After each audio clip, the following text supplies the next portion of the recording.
за антикризните мерки и нивното влијание врз заштита на граѓаните и економијата за енергетската криза. Ке говориме со пратеничката од ВМРО ДПМНЕ, Ане Лашковска. Добар ден, добро ни дојдовте во радиото што се гледа. Добар ден, добро ме најдовте, благодарам за поканата. Парламентот во петокот изгласа 26 антикризни мерки, вредни 400 милиони евра, предложени од владата за заштита на стандардот на граѓаните и економијата. И опозицијата крена рака за овие антикризни мерки. Основното прашање е, Лашковска, дали се навремени со оглед на кризата која изминатите 2 седмици секојдневно се продолжуваше? Да, во петокот беа ставени на итна седница овие закони или антикризни мерки. Сигурно дека и опозицијата даде поддршка. Нормално дека за се што е во интерес на граѓаните, во каков и процент тоа да е, опозицијата сигурно дека дава поддршка, меѓутоа тука мора да го имаме во предвид и фактот дека ние пред околу 1 месец веќе предложивме сет на мерки, односно закони до парламентот со надеж дека ќе бидат или дека ќе беа прифатени од власта. Меѓутоа, за жал, на почетокот кога ги предложивме, малтене власта се подсмеваше со мерките кои што ги понудивме, односно законите кои што ги понудивме. Ајде да речем, може би формално се ставени сега вторник на седница на Собранието на Република Македонија, ќе се разгледуваат, меѓутоа искрено не сум оптимиста дека ќе бидат изгласани, односно поддржани од страна на мнозинството. Зошто го велам ова? Затоа што тука го земам во предвид фактот што во однос на законите кои што беа предложени од власта во петокот, ние како пратеничка група предложивме сет на амандмани со цел да се подобрат законските решенија, кои што сите дојдени амандмани беа одбиени од страна на власта. А во однос на вашето прашање дали се задоцнети мерките да, се задоцнети. Многу добро ќе беше ако се прифатеа во оној момент кога ние ги предложивме, пред околу месец дена, како што реков, а уште подобро ќе беше ако власта преземеше конкретни мерки тогаш кога разбрале за ситуацијата која што не очекува, имено од страна на председателот на државата Пендаровски. Пред околу една недела на медиумите можевме да слушнеме дека тој бил информиран за војната која што ќе започне, како и Зоран Заев уште на 5 ноември. Така да тие веднаш требало да преземат мерки, меѓутоа што се случи не и кажа на јавноста. Зоран Заев буквално избега од јавноста да не се соочува со овие проблеми со кои што се соочува во овој момент државата. А ако тогаш, уште од ноември, веќе има поминато 5 месеци, во овие 5 месеци ако се преземеа соодветни мерки да се наполнеа стоковите резерви, овие мерки кои што сега денеска се преземаат, малтене денеска да се преземеа пред неколку месеци, сигурно дека ќе дадеа подобри резултати. Најмногу полемика предизвика дел од мерките кои се однесуваат на брзиските шокови за цената на горивото кај нас, достигна рекордни вредности. Зошто власта го одби предлогот од пред 2 недели на ВМРО ДПМНЕ и Коалицијата за обнова на Македонија за намалување на акцизата на горивата за 50%, вие и утре на седница ова истото ќе го поставите и рековте ќе барате 0% ДДВ за прехранбените производи. Зошто предлогот на ВМРО ДПМНЕ за акцизите е подобар од предлогот на владата? Покрај намалувањето, значи на овој процент или овие проценти кои што ги бараме да има, ние бараме и продолжување на мерките до крајот на годината, затоа што и да заврши за брзо време војната меѓу Русија и Украина, последиците ќе се чувствуваат уште долго време. Владата предвидува мерките да важат до крајот на јуни, ние предлагаме да важат до крајот на годината.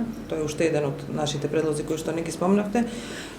Зошто? Затоа што јас предпоставувајќи дека ќе го поставите ова прашање, направив една пресметка и сакам да кажам колку би денес, баш денес би чинела цената на бензинот, на нафтата, доколку се прифатат или се прифатеа предлозите на ВМРО-ДПМНЕ и колку сега чинат. Например, со одлуката на владата, односно за законските измени кои што беа донесени во петокот, денес цената на горивата е за евро супер 95 86,5 денари, за евро супер 98 98 денари, за дизелот е 88 денари. Ако се прифатеа предлозите на ВМРО-ДПМНЕ, денес цената на бензините ќе беше за евро 95 80,99 денари, за евро 98 83,14 денари, а за дизелот 86,14 денари. Или пак транспортерите ќе имаат трошок од 68,64 денари наспроти сегашните 78,64 за евро супер 95, 70,46 денари наспроти сегашните 80,46 денари за 98, евро супер 98 и 73 наспроти 80 денари за дизелот. Покрај тоа што ние баравме намалување на акцизата за 50%, со нашиот предлог закон ние делуваме во основата на акцизата.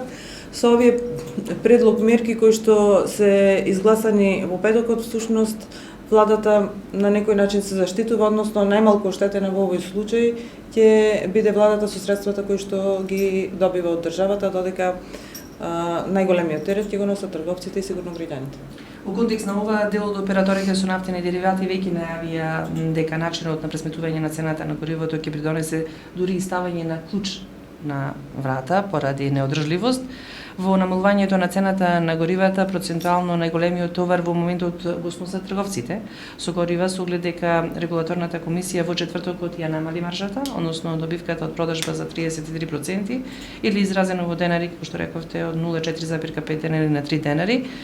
Слична е состојбата и со трговските оператори на храна, бидејќи за основните прехранбени продукти тие нема да пресметуваат заработувачка, односно маржа, колку ваквите мерки ќе придонесат за затворање на фирми, за отпуштање на работници. Има ли можност за тоа? Какви се видувањата и ставот на опозицијата? Ситуацијата е исклучително тешка. Она што го слушнавме нели од трговците со нафтени деривати е токму што вие што го споменавте, да не се повторувам, дека можно е да стават и клуч на вратата на фирмите. Сега во овој момент треба да има и некоја солидарност од тие фирми. Јас знам дека никој не сака да работи во загуба, меѓутоа доколку има и најмал процент на заработувачка, јас очекувам или пак безработувачка да се излезе во пресрет на граѓаните и да не се дозволи да се дојде во таа ситуација. Затоа што во минатото свесни сме дека токму оваа власт пак за една одредена фирма од која што се занимава со продажба на нафтени деривати донесе и закони кои што беа исклучително во незина полза, зборувам конкретно за фирмата Мак Петрол. А додека ситуацијата со исхраната, со прехраната, мислам дека е многу потешка и дека допрва ќе се види имено меркиве. Лично јас сметам дека само на некој краток рок ќе дадат резултати, а на подолг рок ќе видиме што ќе се случува, меѓутоа да се надеваме на некој навремено интервенирање, затоа што со овие мерки дел од трговците со прехрана ќе одат малтене без заработувачка, односно за некои производи и воопшто без заработувачка кога се работи за исхраната. Искрено од шеќерот, брашното со 0,9, така, тип брашно тип 40, сончоглеведовото масло, трајното млеко, свежото месо, оризот и јајцата. Но велат граѓаните дека сите тие поскапеа за време на викендот. Законите се донесува во петокот и излегува во службен весник во саботата. Меѓутоа, од информацијата која што сепак и јас ја видов викендов од медиумите е дека навистина овие производи поскапеа, ама владата пак излезе со изјава дека за овие производи мерките ќе стапат во сила од вторник, зошто вика даваме можност за фискалните апарати да се прилагодат, односно приспособат, без разлика што законот излезен во службен весник во саботата.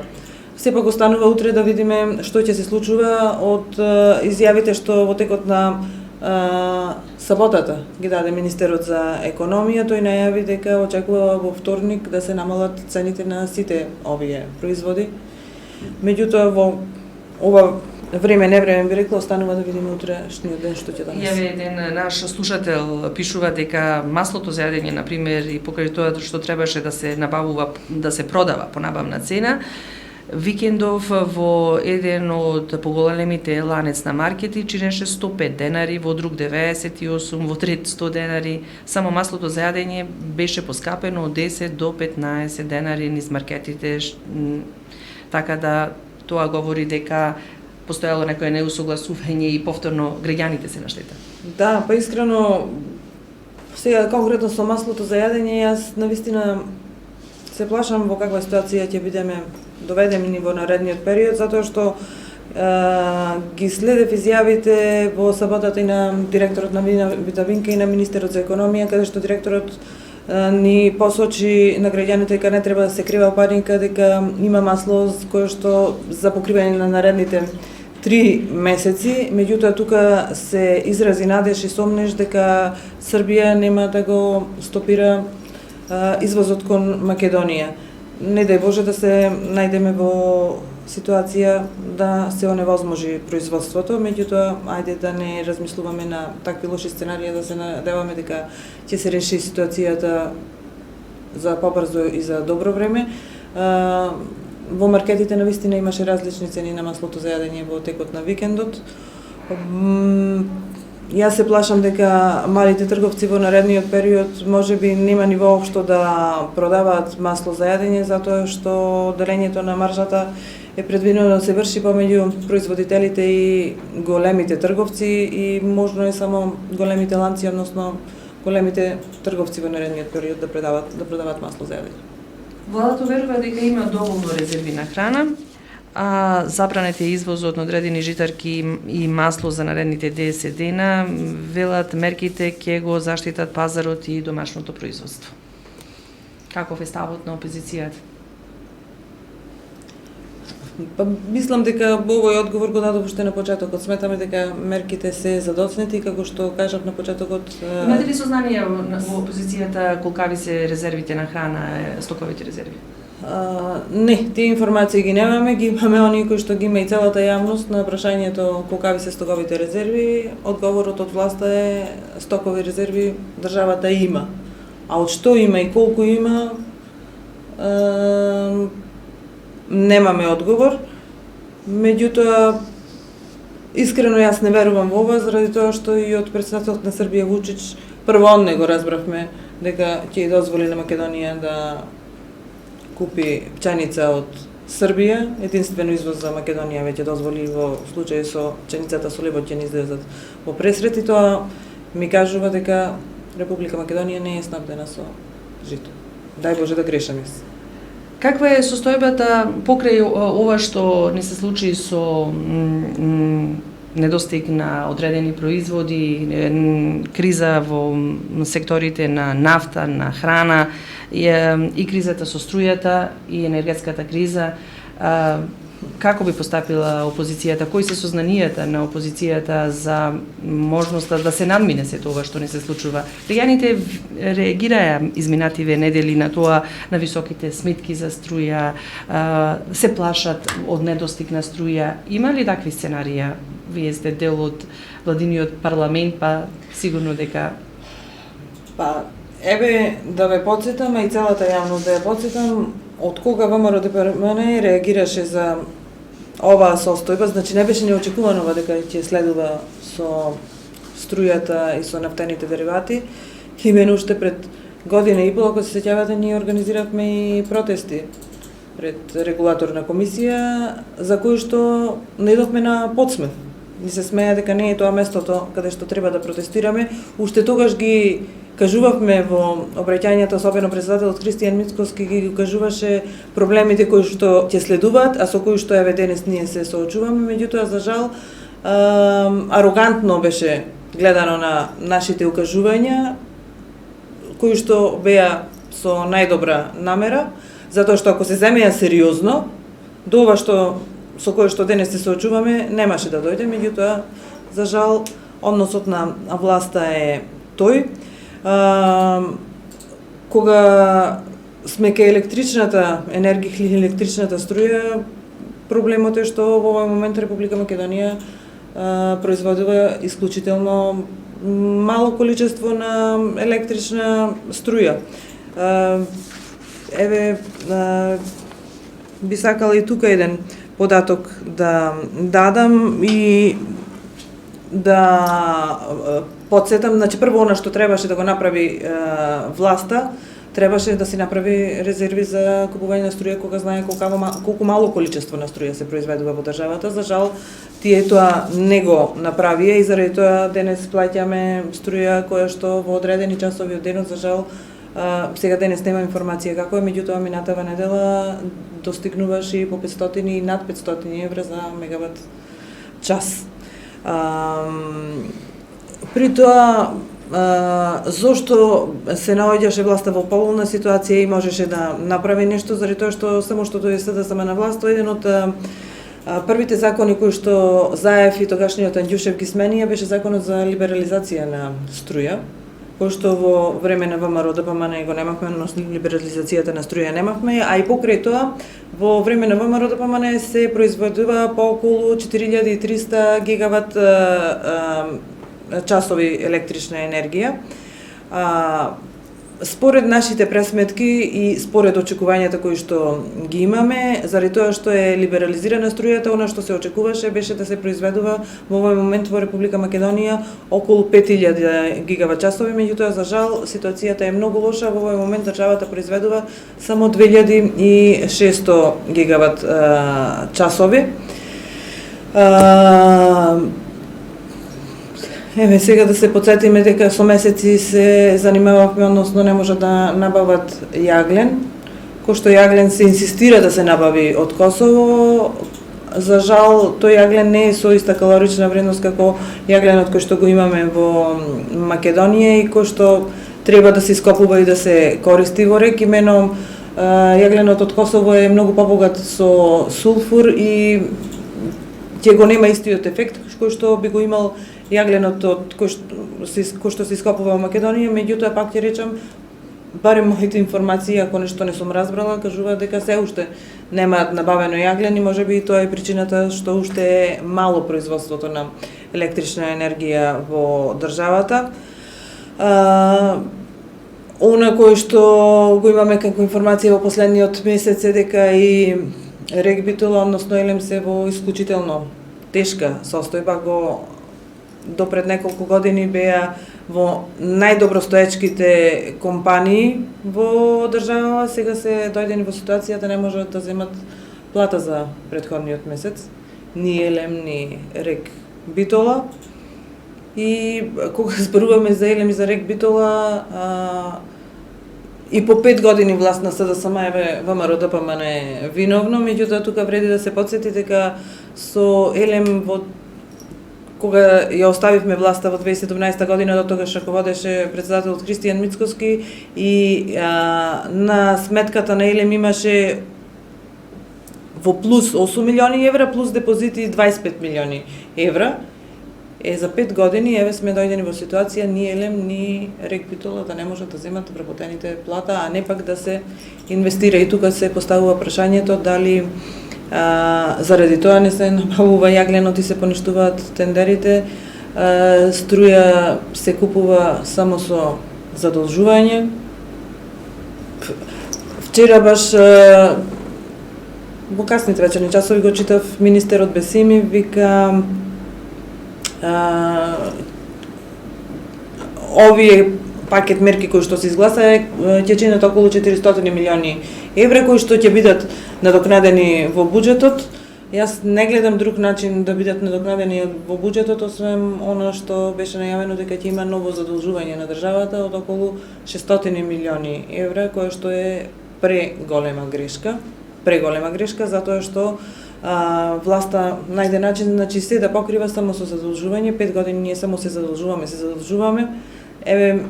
во четвртокот или во петокот исто, за жал во 2022 година ние гледавме завршната сметка за 2020 година на државниот буџет.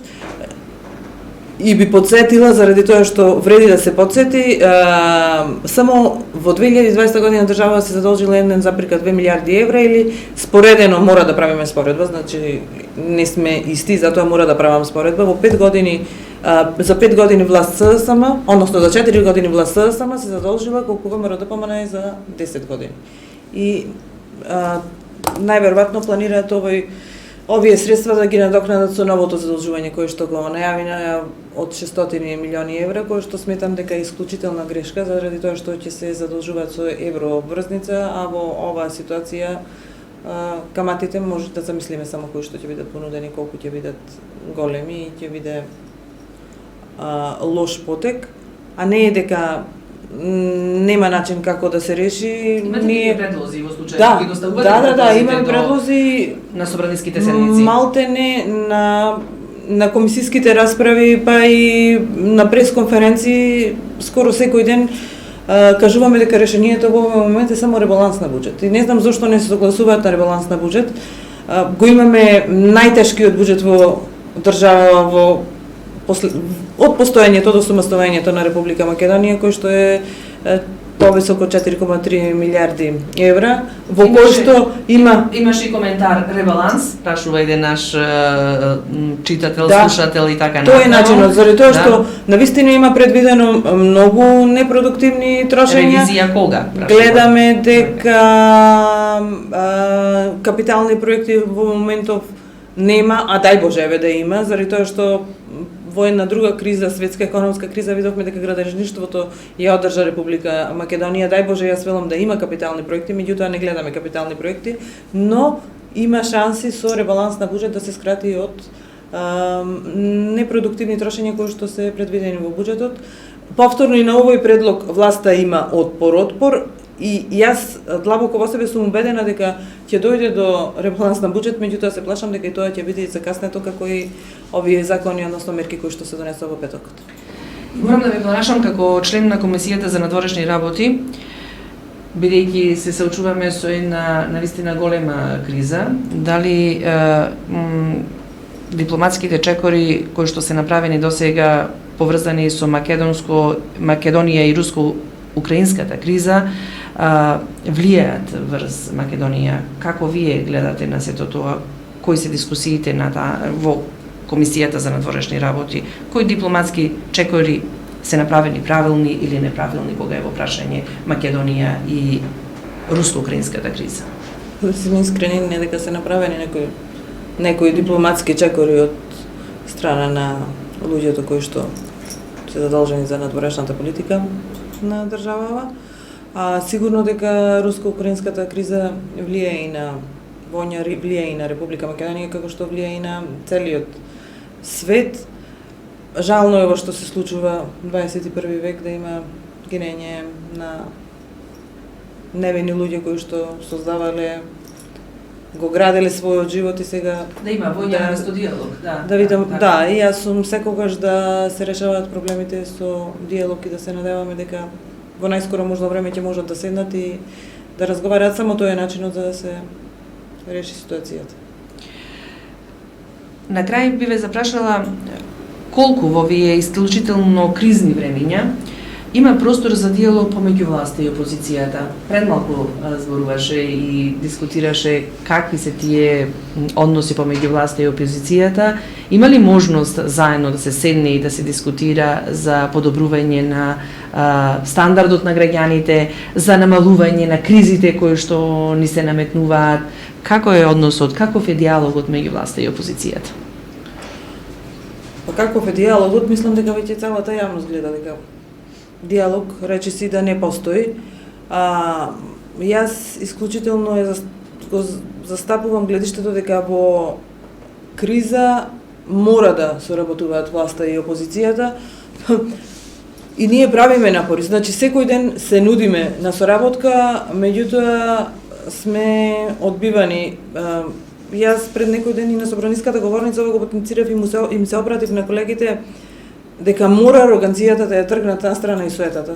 Не е време ни за ароганција ни суета. Добри предлози без разлика дали се од власт или од опозиција треба да седнат да се разгледаат, повторно со диалог, со разговор тие се подобруваат. Суетите ке политичарите во овој период мора да се тргнат на страна за да имаме добри резултати во интерес на државата и во интерес на граѓаните. Значи, еве, за ова не послушаа, меѓутоа иди пролет и ние ќе се сочиме како земјоделска семја одма сега со нови проблеми. Тиквешкиот регион, Кавадарци, праската ја извезува во Русија, им останува на луѓето. Струмица, Зелка, Ресен, Јаболко. Значи, државата тоа него не спомнува што ќе се случува со овие производи.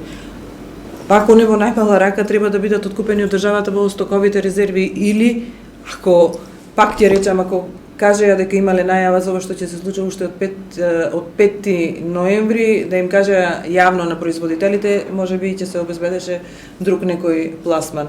Затоа треба искрено, не задкулисно во овој период да се настапува, отворено со сите, затоа што пак ќе речам, предлогот без разлика од кого иде, дали од опозиција, дали од власт, треба сериозно да се разгледа и да се изнајде најдоброто решение во интерес на сите. Ани Лачковска, благодарам што ни бевте гостин во радиото што се гледа. Верувам дека малку е доближавне работата на собранието до луѓето од Пелагонија и верувам дека драго ми е што ги слушнавме твоите лични ставови, бидејќи се ова твои ставови се разбира на партијата и верувам дека ќе се изнајде решение власта и опозицијата заедно или сите вие во парламентот како представници на граѓаните во донесувањето на одлуките, ќе донесете правилна одлука за да може граѓаните на Македонија овие кризи кои што се и светски кризи, мора да признаеме, ќе ги надминат што побрзо и што полесно. Па јас можам да уверам дека ВМРО-ДПМН и во наредниот период нема да се повлече, туку ќе имаме секојдневни предлози за надминување на кризата и искрено се надевам дека власта, ајде можеби тежок збор ќе употреба, меѓутоа ќе се освести и заедно ќе може да донесеме најдобри решенија за државата и за граѓаните. Ви посакувам за утре да имате успешна собраниска расправа и успешна работа. Ние се гледаме и во наредна прилика, ќе бидеме постојано во контакт, бидејќи вашите мислења навистина ни се важни и потребни и контактите се разбира со граѓаните се несомнено многу важни, бидејќи од тука произлегуваат идеите. Уште еднаш благодарам за гостувањето. Благодарам за поканата.